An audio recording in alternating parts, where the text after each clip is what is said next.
videolar bor-ku, o'shanda mana shu patnisda turgan anaqa dorilar, vitaminlar nima deb so'rashadi. Bular dori emas, bular vitamin. Просто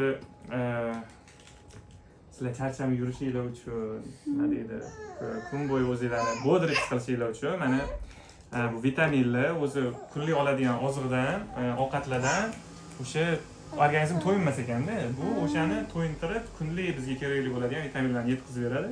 Ameg'uch baliq yog'i oddiy. Kuniga bitta o'sha ovqat bilan birga ichiladi. Bu o'sha qon tomirlarini, qon aylanishini yaxshi qiladi.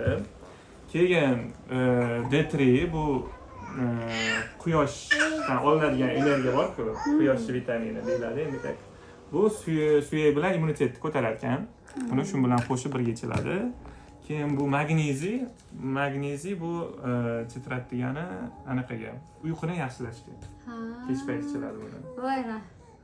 Hamma so'raydi, endi men juda bularni o'qib qiziqib chiqdim. Endi bularni doktorni nimasisiz ichsa bo'ladi, mana shu 3 ta narsani, lekin qolgan kalsiy bo'ladimi yoki boshqa yana o'sha vitaminlar bor, uni lekin doktorlar maslahatlashib ichish kerak, lekin buni bez retseptdan ichsa bo'ladi. Yana nima deydi, aniq qilib boshqa narsalarni olib qo'yadi. Ishonsanglar, bu dorilarni, o'sha vitaminlarni adasi-ikkalarimizga ro'zani boshida olib beruvding. Kelinlarimga tayinlab qo'ygan, Nilufar-xonga ham, Gulmiraxonga ham, ayamga adamga eslatinglar, ichishyaptimi? Iloji boricha ichishga harakat qilamiz. Даже mana shu stoldan olib ham qo'yishmaydi. Esingizda tursin-da. Yo, rostdan ham ozmoz foydasi bor ekan, qahramon, sezilibdi.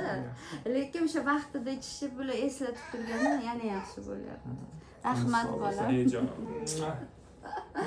Jonim bolam. Ketdim. Qayerga ketdingmi? Panjoning sog' bo'lsin, yo'llaringlar bexatar bo'lsin. Sog' salomat borib kelinglar bolam. Yaxshi o'tiring. Ishlaringizga rivoj. Xayr qil. Nonosh.